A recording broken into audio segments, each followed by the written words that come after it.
Hello everyone, welcome to AI sciences. आज का हमारा जो टॉपिक है साइंस पोर्शन में जो हमने उठाया केमिस्ट्री पोर्शन में, वो भी खासकर केमिस्ट्री के दो ही टॉपिक हैं। एक तो स्ट्रक्चर ऑफ एटम है और दूसरा है सॉलिड लिक्विड और गैसेस के जो बेसिक कंसेप्ट है वो हम पढ़ेंगे। आज हम पढ़ेंगे structure of atom. Structure of atom, अगर आप इस चैनल पर नए हैं तो प्लीज़ चैनल को सब्सक्राइब कीजिए। एआई साइंसेस सब्सक्राइब करने के बाद जो है बेल आइकन जो है प्लीज़ दबाइए। इससे आपको जो है आने वाली जो भी नई वीडियोस होंगी साइंस पोर्शन के रिलेटेड, जो कि JK SSB के वेरियस एग्ज़ाम्स के लिए जो है शुरू किया है एज एन हेल्प मेरी तरफ से, तो वो नोटिफिकेशन जो है आपको मिल जाएगी। तो प्लीज़ चैनल को सब्सक्राइब कीजिए। तो चलिए शुरू करते हैं। Structure of atom. Structure of atom structure of atom ये जो टॉपिक है ये दिखने में तो बहुत छोटा है, लेकिन ये इतना भी छोटा नहीं है कि हम इसे जो है यूं ही रट लें। इसे हम दो पार्ट्स में हमने जो है इस स्ट्रक्चर ऑफ एटम वाली वीडियो जो है इसके हम दो पार्ट्स बनाएंगे। पार्ट वन में हम स्टडी करेंगे डिस्कवरी ऑफ फंडामेंटल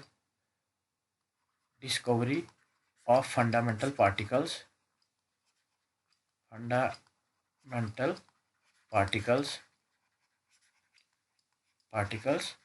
और दूसरे पार्ट वन में हम ये पढ़ेंगे, और पार्ट टू में हम क्या पढ़ेंगे कि जो उसके अलावा जो डिफरेंट मॉडल्स दिए हुए हैं स्ट्रक्चर ऑफ एटम के रिलेटेड, उन मॉडल्स को हम जो है पढ़ेंगे। वो जो जितने भी मॉडल है, चाहे थॉमसन मॉडल हो, रॉथरफोर्ड मॉडल हो, बोर मॉडल हो या कोई भी मॉडल हो, उसे हम पार्ट टू में पढ़ेंगे। तो आज जो हम पढ़ेंगे वो हम पढ़ेंगे पार्ट वन। इसमें हम पढ़ेंगे डिस्कवरी ऑफ फंडामेंटल पार्टिकल्स। रटने की ज़रूरत नहीं है।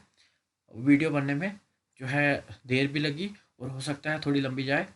बहुत मेहनत लगी है वीडियो बनने में, तो प्लीज़ आप अच्छे से देख लीजिए और देखो, पता चलेगा वहाँ से कि क्या है एटम क्या है। ओके, तो चलिए शुरू करते हैं। Structure of atom. Structure of atom क्या है? To describe the structure of matter which could explain the experimental facts known at that time about elements, compounds, or mixture. John Dalton in 1888 put forward a theory जिसे हम किस नाम से जानते हैं, Dalton's atomic theory.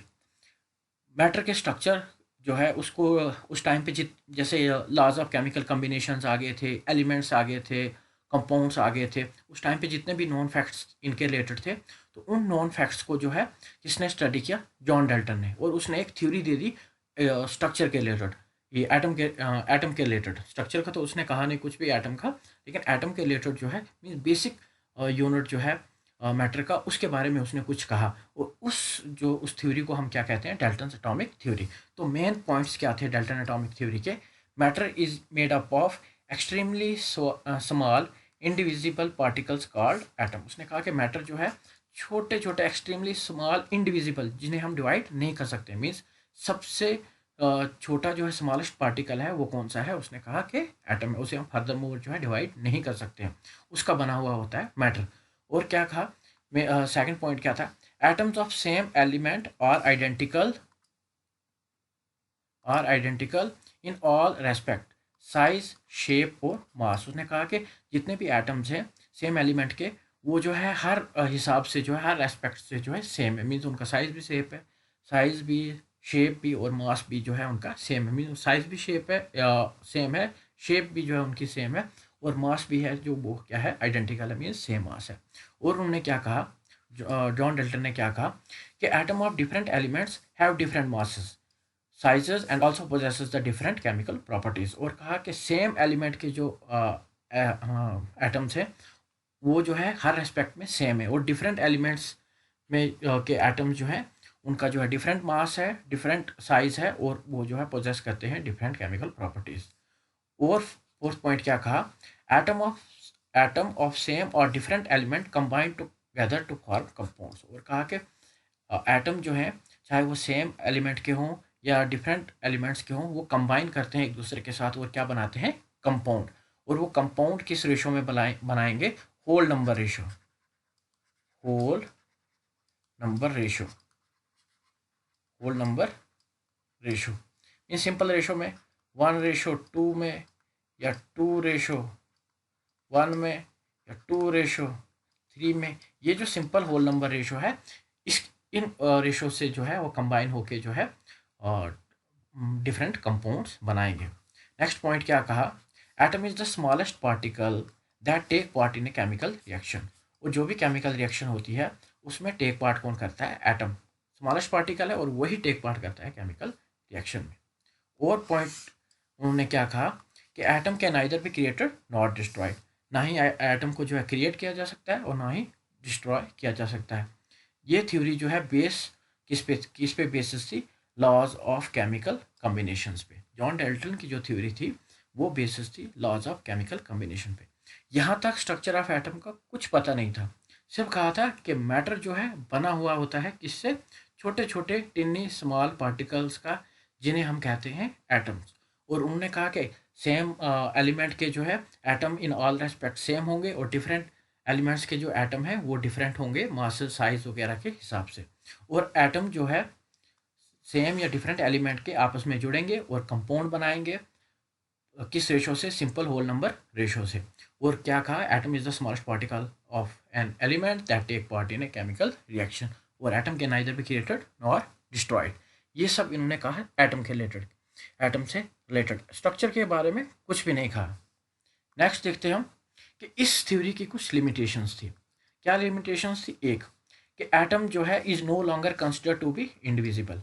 आज के ज़माने में जो है, आज से कई साल पहले भी जो है, लगभग एक सदी हो गई कि एटम जो है इंडिविजिबल नहीं रहा। अब हम एटम्स को जो है ब्रेक कर सकते हैं, तोड़ सकते हैं।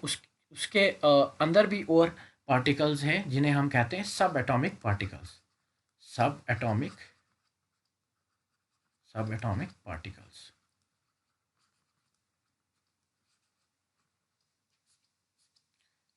ठीक है। और दूसरी क्या लिमिटेशन थी, atom of same element may have different masses.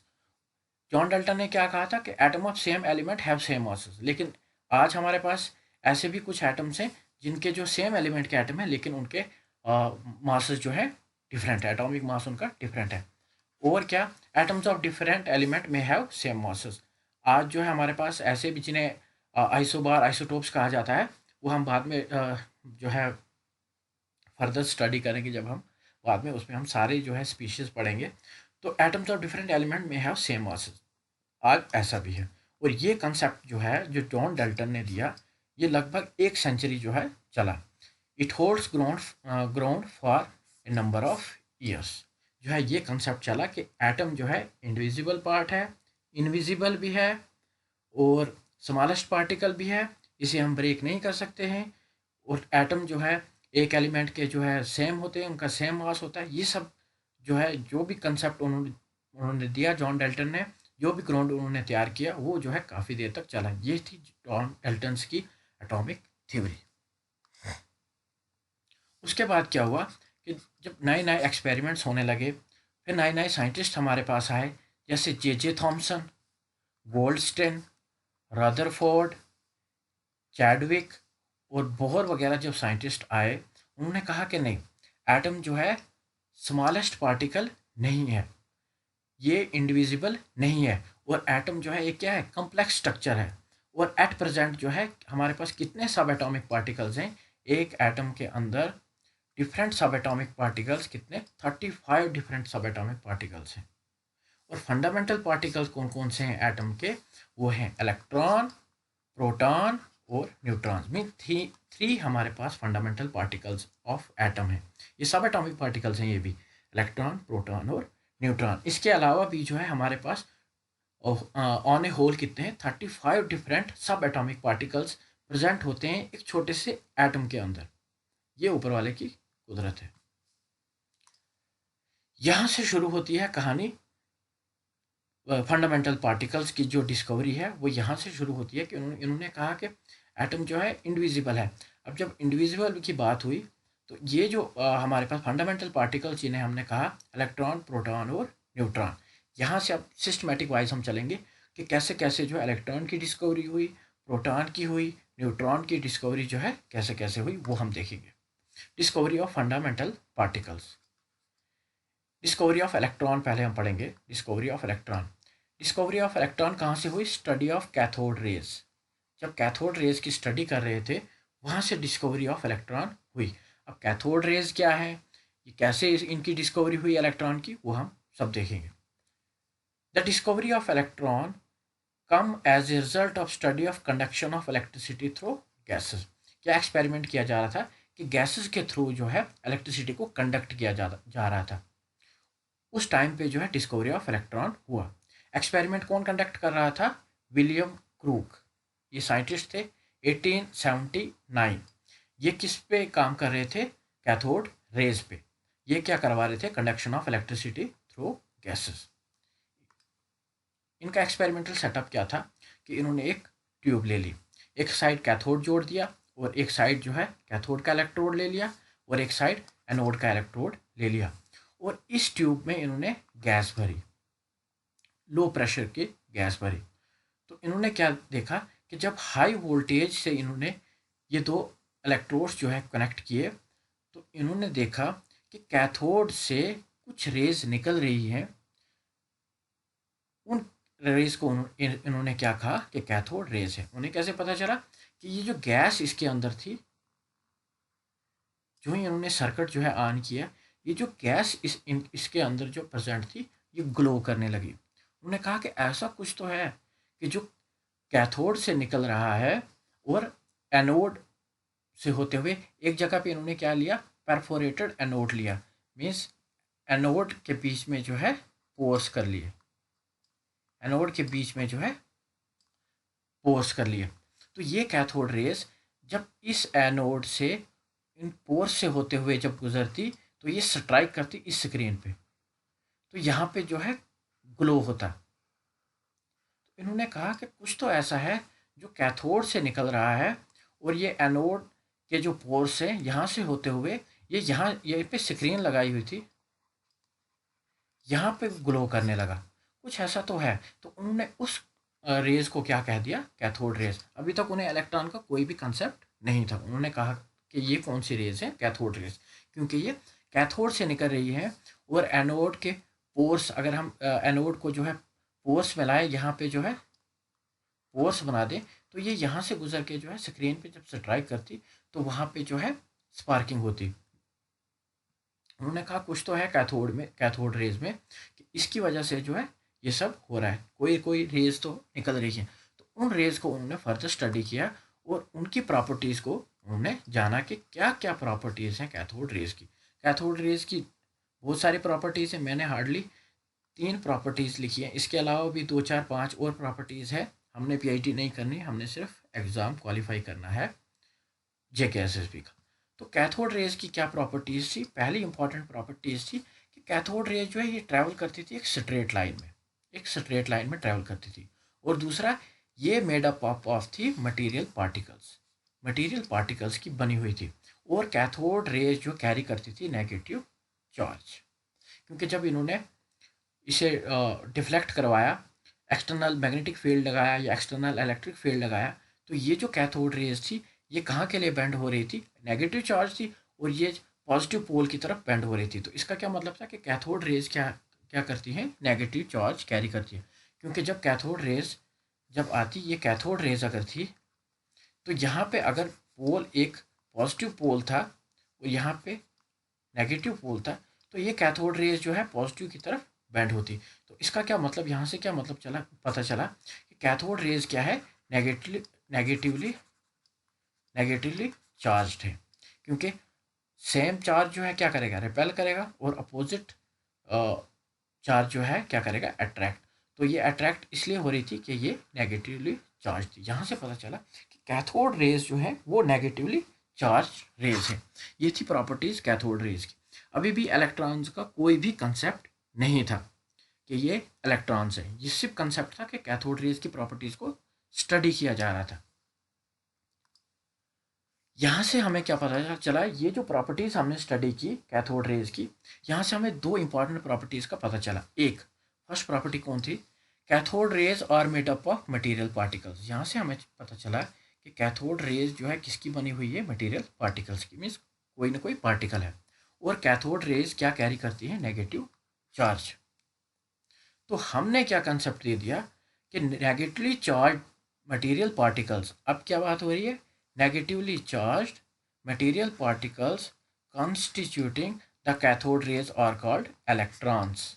Electrons किन्हें कहा जाएगा, ये कहाँ से इलेक्ट्रॉन्स का कंसेप्ट आया है, कैथोड रेज से, कि नेगेटिवली चार्ज, क्योंकि कैथोड रेज की प्रॉपर्टी थी, एक तो मटेरियल प्रॉपर्टीज शो करता था, वो नेगेटिवली चार्ज थी, तो क्या है, negatively charge material particles constituting the cathode rays are called electrons. ये कंसेप्ट जो है आ गया इलेक्ट्रॉन्स का यहाँ से।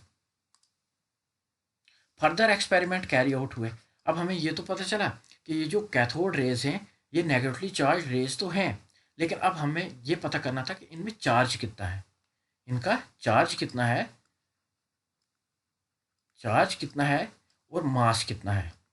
कैथोड रेज का जो हमें पता चला कि ये मटेरियल पार्टिकल्स से बनी हुई हैं और ये जो है इन पे चार्ज भी नेगेटिव चार्ज है। अब हमने ये पता करना था कि चार्ज कितना है और इनका मास कितना है। तो उसके लिए हमने दो डिफरेंट टाइप्स के एक्सपेरिमेंट हमने नहीं किए, साइंटिस्ट ने किए, दो डिफरेंट टाइप्स के एक्सपेरिमेंट जो है कैरी आउट किए गए। एक था for the determination of ratio of charge और मास का रेशो, चार्ज अपॉन मास का रेशो ऑफ इलेक्ट्रॉन।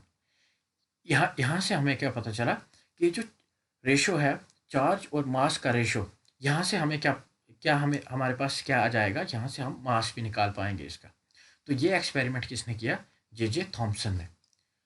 क्वेश्चन अगर आए कि चार्ज और मास इलेक्ट्रॉन का कितना होता है, या चार्ज अपॉन मास रेशो जो है, ये एक्सपेरिमेंट किसने कैरी आउट किया, तो ये किया जे थॉम्सन ने। और इसकी वैल्यू कितनी आई, चार्ज अपॉन मास की वैल्यू हमारे पास कितनी आई, 1.76।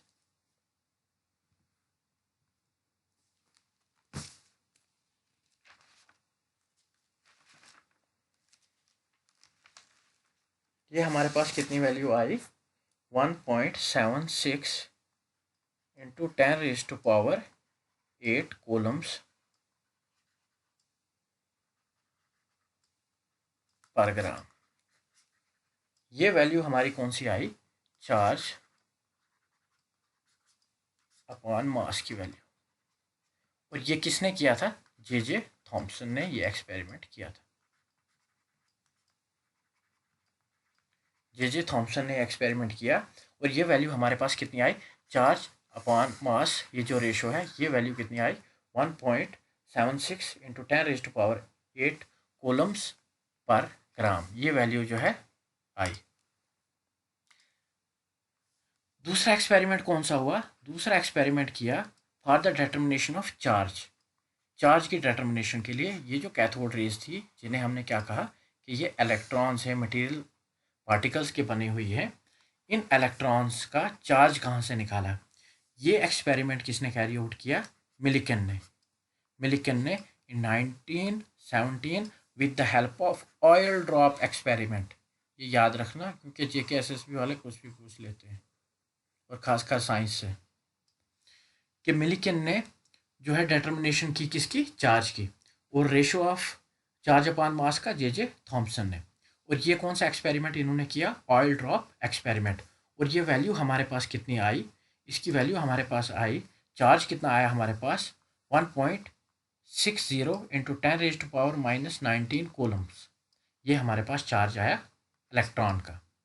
और मास ऑफ इलेक्ट्रॉन हम कहाँ से निकालेंगे, mass m is equal to e upon e m. E क्या है हमारे पास, चार्ज, और ई अपॉन एम क्या है, चार्ज मास रेशो। ये जब वैल्यू हमने पुट की तो हमारे पास ये वैल्यू आई। आपको सिर्फ ये वैल्यू याद रखनी है और ये वाली वैल्यू जो है याद रखनी है। एक तो चार्ज की वैल्यू याद रखनी है और मास की वैल्यू याद रखनी है। तो मास ऑफ इलेक्ट्रॉन हमारे पास यहाँ से कितना निकला, 9.11 इंटू 10⁻⁻28 ग्राम मास निकला इलेक्ट्रॉन का। चार्ज जो हमारे पास आया वो कितना आया, 1.6 इंटू 10⁻⁻19 कूलम्स का चार्ज आया। और ये smallest measurable quantity of charge and is called 1 unit. ये जो है सबसे छोटा मेजरेबल क्वांटिटी है चार्ज की जिसे हम मेजर कर सकते हैं, इसीलिए हमने इसे क्या कहा कि ये 1 यूनिट चार्ज है, 1 यूनिट चार्ज है। और ये जो मास है 9.11 into 10⁻⁻28 gram is nearly 1/1837 of that of hydrogen atom. Means hydrogen atom का जितना मास है उससे ये कितना कम है 1/1837, इतना हिस्सा जो है कम है ये मास का, किसका, इलेक्ट्रॉन का। इसलिए हम मास ऑफ इलेक्ट्रॉन को क्या मान के चलते हैं, negligible.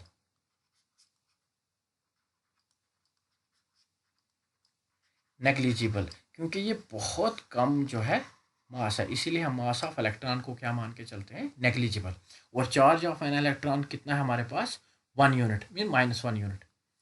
The electron may be defined as, तो हम इलेक्ट्रॉन को अब कैसे डिफाइन कर सकते हैं। अब हमारे पास चार्ज भी निकल गया और हमारे पास मास का भी पता चला।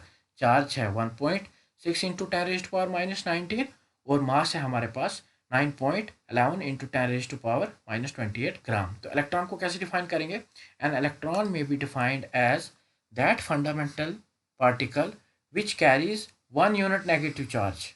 चार्ज कितना है, 1 यूनिट, लेकिन negative, and has mass nearly equal to 1/1837 of that of hydrogen atom। ये हमारे पास डेफिनेशन आ गई इलेक्ट्रॉन की। और हम क्या करते हैं कि मास ऑफ इलेक्ट्रॉन को क्या मान के चलते हैं हम, कि ये नेग्लिजिबल, क्योंकि ये हाइड्रोजन एटम के 1/1837 of that of hydrogen atom के बराबर है। तो मीन्स ये बहुत कम मास है, इसलिए हम इसे नेग्लिजिबल मान के चलते हैं। यहाँ तक हो गई डिस्कवरी ऑफ इलेक्ट्रॉन्स की। तो डिस्कवरी ऑफ इलेक्ट्रॉन कहाँ से हो गई, हमारी स्टडी ऑफ, जब हम स्टडी कर रहे थे, कौन स्टडी कर रहा था कैथोड रेज को, विलियम क्रूक्स। और उन्होंने सिर्फ डिस्कवर किया किसको, कैथोड रेज को।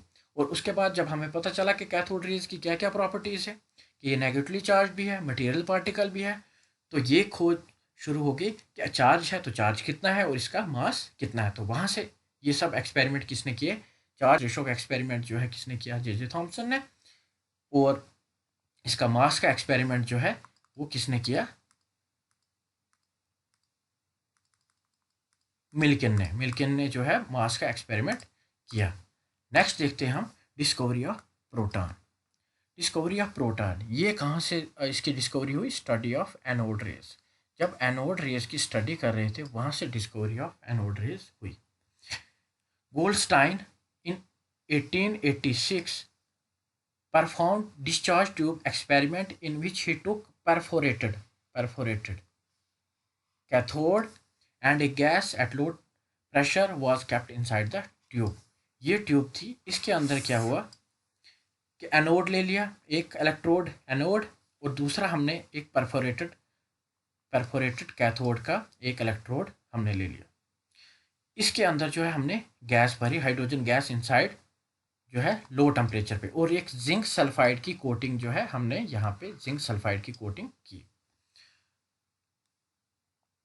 पहले हमें तो ये पता था कि जो कैथोड रेस, जब कैथोड से जो रेज निकलती थी उसका तो हमें पता था, लेकिन जब हमने परफोरेटेड कैथोड इलेक्ट्रोड को जो है हमने परफोरेटेड लिया, मीन्स उसमें पोर्स लिए कैथोड इलेक्ट्रोड में, तो एनोड से भी जो है कुछ रेज हमारे पास निकली।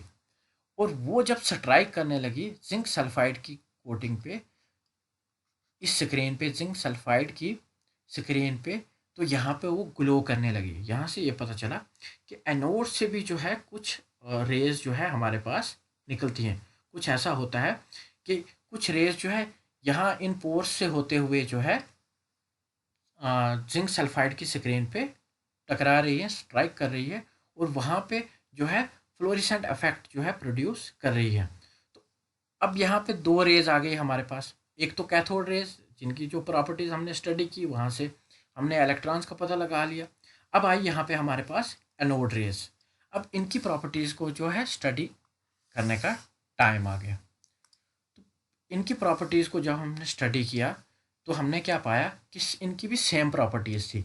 दे ट्रैवल इन स्ट्रेट लाइन, जैसे कि कैथोड रेज ट्रैवल करती थी वैसे ही एनोड रेज भी, और ये भी made up of material particles की ही बनी हुई थी।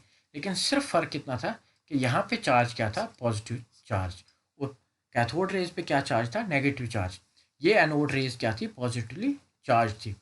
और the charge on this particle is found to be same as that on the electron, और चार्ज भी कितना था, उतना ही जितना कि इलेक्ट्रॉन पे चार्ज था, कितना 1.67 इंटू 10⁻⁻19 कोलम, या इसी को जो है हम 1 यूनिट मान के चलते थे।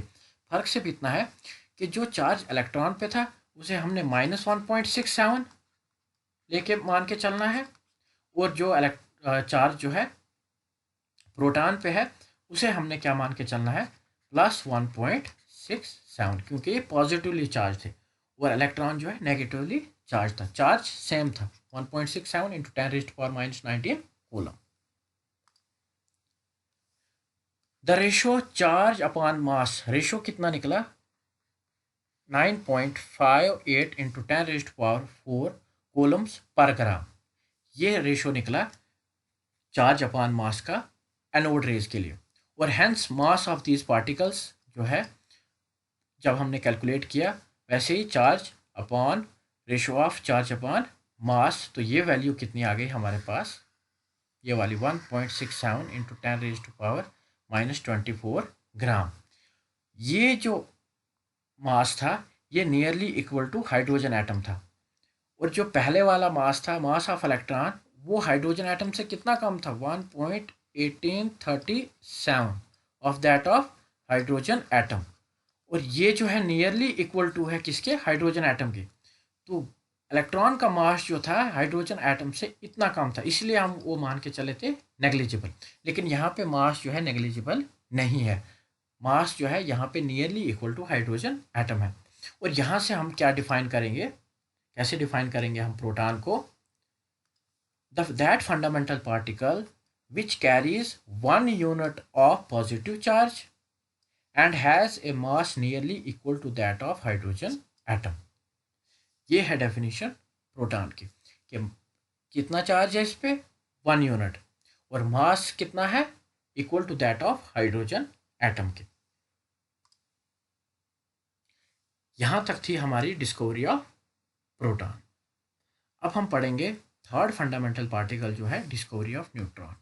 डिस्कवरी ऑफ न्यूट्रॉन कैसे हुई, अब यहाँ पे कुछ जो है कुछ अजीब सी हरकत हुई कि जिसकी वजह से जो ये पता चला कि कुछ ना कुछ तो गड़बड़ है एटम में, कि हमारे पास जो है एटम में कुछ ऐसा तो है कि कहीं मास का इम्बैलेंस हो रहा है। तो कुछ ना कुछ ऐसा पार्टिकल ज़रूर होगा कि जो मास को जो है बैलेंस करेगा। तो मास ऑफ प्रोटॉन कितना है, 1 यूनिट। मास ऑफ प्रोटॉन कितना है, 1 यूनिट। और मास ऑफ इलेक्ट्रॉन क्या मान के चलते हैं कि ये नेग्लिजिबल मास है, क्योंकि ये बहुत कम है। आफ्टर फर्दर एक्सपेरिमेंट्स जब किए गए तो वहाँ पे क्या पता चला कि mass of an atom of element को जब हम ले लें वो ग्रेटर देन होता है किससे, मास ऑफ प्रोटॉन से। अगर हम ये मान के चलें कि मास ऑफ प्रोटॉन जो हमने कहा, उसके मुकाबले में अगर हम देखें कि मास ऑफ एन एटम, किसी एलिमेंट के एक एटम का अगर हम मास निकालें और प्रोटॉन का मास निकालें तो एटम का जो मास है वो ज़्यादा होगा किससे, प्रोटॉन के मास से। फिर एक बार रिपीट करता हूँ कि अगर हम किसी एलिमेंट के एटम का मास निकालें, ठीक है, और प्रोटॉन का मास अगर हम देखें, तो ये जो एटम का, किसी एलिमेंट का जो मास है, एटम का जो मास है वो ज़्यादा है किससे, मास ऑफ प्रोटॉन से। यहाँ से ये पता चला कि कोई ना कोई ऐसी चीज़ ज़रूर है, कोई ना कोई ऐसा पार्टिकल और भी है जिसका मास है। चार्ज तो हमने बैलेंस कर दिया, क्योंकि एटम क्या है, एटम क्या है, न्यूट्रल है। एटम क्या है, न्यूट्रल है। मीन्स हमने क्या कहा कि अगर इलेक्ट्रॉन पे +1 चार्ज है, मीन्स 1 यूनिट चार्ज है, सॉरी, अगर इलेक्ट्रॉन पे -1 यूनिट चार्ज है, मीन्स 1 यूनिट चार्ज है, नेगेटिव चार्ज है, और प्रोटॉन पे +1 यूनिट का चार्ज है, तो यहाँ से तो हमने ये यहाँ से हमें ये पता चला कि एटम क्या है, न्यूट्रल। न्यूट्रलिटी ऑफ एटम का तो हमें पता चल गया, लेकिन अगर जब हमने मास कंपेयर किया कि हमने मास, प्रोटॉन का मास ले लिया और एक एटम का मास ले लिया, तो वहाँ से ये पता चला कि एटम का जो मास है वो ज़्यादा है और मास ऑफ प्रोटॉन कम है। तो इससे क्या पता चला कि कोई ना कोई ऐसा पार्टिकल ज़रूर होगा जिसका चार्ज तो नहीं होगा, क्योंकि ये न्यूट्रल तो हो गया, -1 इलेक्ट्रॉन के चार्ज से और +1 यूनिट जो है प्रोटॉन के चार्ज से। उस पर चार्ज तो नहीं है लेकिन उसका मास ज़रूर है। उसके उसके बाद जो है मास ऑफ एटम का जो मास है वो बराबर हो जाएगा, कुछ ना कुछ ऐसा तो था। तो इसके लिए किसने एक्सपेरिमेंट्स जो है परफॉर्म किए, चैडविक ने in 1913 performed some scattering experiments in which he bombarded light elements like beryllium, boron with fast moving alpha particles. He found that some new particles were emitted which carry no charge. Charge तो नहीं है. That is, they are neutral but have a mass nearly equal to that of proton. कम से कम एक proton के मास के बराबर जो है हमारे पास एक नया पार्टिकल जो है सामने आया, सब एटॉमिक एक नया पार्टिकल जो हमारे पास सामने आया जिसपे चार्ज तो नहीं है लेकिन उसका मास है। और उन पार्टिकल्स को क्या कहा, न्यूट्रॉन्स। अगर हम एक्चुअल मास देखें न्यूट्रॉन का और प्रोटॉन का, तो एक्चुअल मास में है तो सेम लेकिन थोड़ा सा डिफरेंस है। एक्चुअल मास ऑफ न्यूट्रॉन कितना है, 1.6749 इंटू 10⁻⁻24 ग्राम। और एक्चुअल मास ऑफ प्रोटॉन कितना है, 1.6726, बस इतना ही फर्क है, इंटू 10⁻⁻24 ग्राम। तो यहाँ से हमें क्या पता चला कि मास ऑफ न्यूट्रॉन जो है स्लाइटली जो है ग्रेटर है किससे, मास ऑफ प्रोटॉन से। और अगर हम अप्रॉक्सीमेटली लेके चलें तो मास ऑफ इलेक्ट्रॉन, ये न्यूट्रॉन जो है is equal to mass of proton, और मास ऑफ इलेक्ट्रॉन क्या है, नेग्लिजिबल मान के चलते हैं क्योंकि वो बहुत कम है। ये जब बम्बार्डमेंट की, अल्फा पार्टिकल जब स्ट्राइक किए बेरिलियम पे और बोरान पे, वहाँ से क्या निकला कि वहाँ से हमारे पास कुछ ऐसे सब एटॉमिक और पार्टिकल्स निकले जिनमें क्या था कि उन पे चार्ज तो नहीं था लेकिन मास था। वो एक्सपेरिमेंट कैसा था, ये अल्फा पार्टिकल है, जब इसकी बम्बार्डमेंट की किस पे, बेरिलियम एटम पे। अल्फा पार्टिकल की जब बम्बार्डमेंट की बेरिलियम एटम पे, तो हमारे पास क्या, हमें क्या मिला, कार्बन एटम और प्लस न्यूट्रॉन, एक न्यूट्रॉन मिला। इसे हम कैसे समझते हैं, अल्फा पार्टिकल पे चार्ज कितना होता है, +2, और मास कितना होता है, 4 यूनिट। और एटॉमिक नंबर क्या होता है, नंबर ऑफ इलेक्ट्रॉन्स या number of protons in a neutral atom, उसे हम कहते हैं एटॉमिक नंबर। और बेरिलियम का एटॉमिक नंबर कितना है, 4, और मास नंबर कितना है इसका, 9 यूनिट। जब अल्फा पार्टिकल को स्ट्राइक किया बेरिलियम के साथ, तो हमें क्या मिला, एक कार्बन एटम, एटॉमिक नंबर कितना है, 6, और मास नंबर कितना है, 12। और एक नया सब एटॉमिक पार्टिकल हमारे पास आया, सब एटॉमिक पार्टिकल नया आया हमारे पास, जिसका नाम क्या था, न्यूट्रॉन। इस पे चार्ज क्या था, 0, लेकिन मास क्या था, 1 यूनिट। इसे हम ऐसे देखते हैं, अल्फा पार्टिकल क्या है, हाइड्रोजन, ये एटॉमिक नंबर है, नंबर ऑफ इलेक्ट्रॉन्स, ये मास नंबर है, ये एटॉमिक नंबर है, जो नीचे लिखते हैं ये एटॉमिक नंबर है, और ये जो यहाँ पे लिखते हैं ये मास नंबर है, एटॉमिक नंबर कितना है, 2, और हीलियम का मास नंबर कितना है, 4, और बेरिलियम का एटॉमिक नंबर कितना है, 4, और मास नंबर कितना है, 9। और हमें क्या मिला, कार्बन एटॉमिक नंबर 6 और मास नंबर 12। और हमारे पास एक और पार्टिकल मिला जिसका चार्ज तो कुछ नहीं था लेकिन उसका मास था, मास कितना था, 1 यूनिट। यहाँ से डिस्कवरी हुई किसकी, न्यूट्रॉन की, क्योंकि जो डिफरेंस हमें मिल रहा था मास ऑफ एटम और मास ऑफ प्रोटॉन, वो जो डिफरेंस किसने पूरा कर दिया, न्यूट्रॉन ने, क्योंकि यहाँ से डिस्कवरी हो गई न्यूट्रॉन की, और इसका मास कितना है, 1 unit, nearly equal to that of proton. तो न्यूट्रॉन को कैसे डिफाइन करेंगे हम? That fundamental particle which carries no charge, जिस पे चार्ज तो नहीं है but has mass nearly equal to that of hydrogen atom और प्रोटॉन। ये डेफिनेशन थी किसकी? न्यूट्रॉन की। यहाँ तक हमने पढ़ लिया डिस्कवरी ऑफ फंडामेंटल पार्टिकल्स। अब हम एक ब्रीफ जो है इसके बारे में पढ़ेंगे कि किसने डिस्कवरी की, चार्ज क्या है क्या नहीं है। ठीक है, तो पहले हम देखते हैं कि पार्टिकल। इलेक्ट्रॉन, इलेक्ट्रॉन, प्रोटॉन और न्यूट्रॉन, ये हमारे पास जो है फंडामेंटल पार्टिकल्स है। इलेक्ट्रॉन को हम कैसे डिनोट करते हैं? -1 E0 मीन्स चार्ज कितना है -1 और मास कितना है इसका 0। मास ऊपर लिखते हैं ना, मास 0। और डिस्कवरी किसने की? जे थॉमसन ने। और चार्ज कितना है इस पे? -1 यूनिट। 1 यूनिट है ना, लेकिन है क्या ये? नेगेटिव चार्ज है तो इसलिए माइनस लगा दिया। क्या कितना चार्ज है इस पे? 1.6 इंटू 10⁻⁻19 कोलम्स। और मास की अगर हम बात करें तो केजी में मास कितना होगा? 9.11 इंटू 10⁻31 kg। और ग्राम में कितना होगा? 9.11 इंटू 10⁻28 ग्राम। और यूनिट कितना है? 0.005489 यूनिट। और प्रोटॉन को हम कैसे लिखते हैं? ऐसे भी लिखते हैं, क्योंकि प्रोटॉन में क्या होता है, हमारे पास चार्ज कितना होता है? +1। +1 है, 1 है तो +1। और डिस्कवरी किसने की? इसकी प्रोटॉन की डिस्कवरर कौन है? गोल्डस्टाइन ने। चार्ज कितना है? +1 यूनिट। या हम इसे क्या लिखते हैं? 1.6 इंटू 10⁻⁻19 कोलम। मास कितना है प्रोटॉन का? 1.67 इंटू 10⁻⁻21 kg। और ग्राम की बात करें तो ग्राम कितना है? 1.67 इंटू 10⁻⁻24 ग्राम। जब ग्राम से हमने केजी बनाया तो हमने क्या किया? 3 स्टेप ऊपर ले गए। यहाँ 24 था तो हमने क्या किया? 3 स्टेप ऊपर ले गए, मीन्स 3 0। 1000 ग्राम का 1 kg, तो 3 स्टेप हम जो है और नीचे चले गए, माइनस में है। और यूनिट कितना है? 1.007276 यूनिट।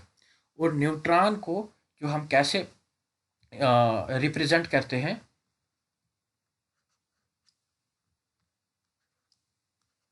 ऐसे भी रिप्रेजेंट करते हैं,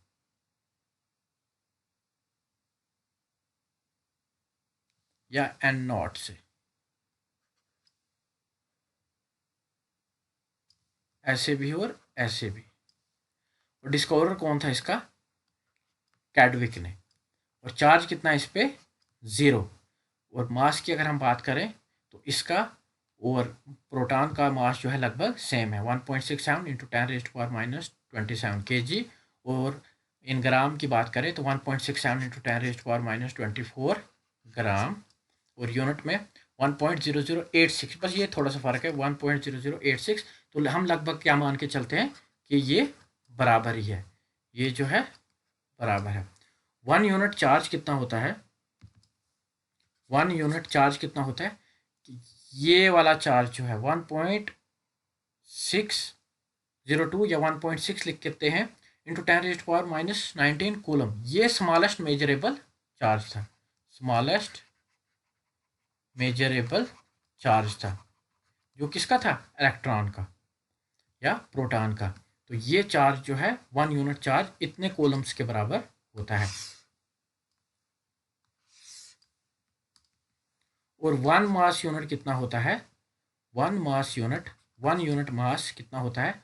1/12 the mass of carbon 12 atom. Means 1 unit mass कितना होता है? अगर हम कार्बन एटम का, लेकिन कार्बन कौन सा? 12 एटम का, अगर हम 1/12 जो है हिस्सा जो होगा उसके एटम का, वो होगा हमारा 1 unit mass. Thanks for watching. इसमें हमने डिस्कवरी पढ़ी 3 फंडामेंटल पार्टिकल्स की, इलेक्ट्रॉन्स की भी, प्रोटॉन्स की भी और न्यूट्रॉन्स की भी। ये बहुत इंपॉर्टेंट कंसेप्ट थे, ये ज़रूरी नहीं कि आपसे सीधा ही पूछे कि इलेक्ट्रॉन की क्या, या ये पूछे कि इलेक्ट्रॉन की डिस्कवरी के पीछे किन रेज का जो है हमने स्टडी की थी, प्रोटॉन्स की स्टडी कैसे हुई, न्यूट्रॉन की डिस्कवरी की स्टडी जो है कैसे हुई। नेक्स्ट पार्ट में हम क्या पढ़ेंगे, स्ट्रक्चर ऑफ एटम, और उसके जो है डिफरेंट मॉडल्स जो दिए हुए थे एटम के स्ट्रक्चर को लेके। यहाँ तक तो हमारे पास हमें सिर्फ ये पता चला कि तीन फंडामेंटल पार्टिकल्स हैं। अब कौन कहाँ पे है, इलेक्ट्रॉन कहाँ पे है, प्रोटॉन कहाँ पे है, न्यूट्रॉन कहाँ पे है, इसका कोई भी पता नहीं था। और ये पता चला कि एटम जो है वो क्या है, न्यूट्रल है। मीन जितने पॉजिटिव चार्ज होंगे, जितने इलेक्ट्रॉन होंगे, उतने ही प्रोटॉन होंगे एक एटम में। न्यूट्रलिटी का पता चला, मास का भी पता चला। अब ये पता चल नहीं है कि इलेक्ट्रॉन कहाँ पे है एटम में, ये प्रोटॉन कहाँ पे है, न्यूट्रॉन कहाँ पे है, जो है एटम जो है वो स्फेरिकल है, चपटा है, कैसे है, इसके बारे में जो हम जब मॉडल पढ़ेंगे नेक्स्ट पार्ट में, उस वक्त पता चलेगा।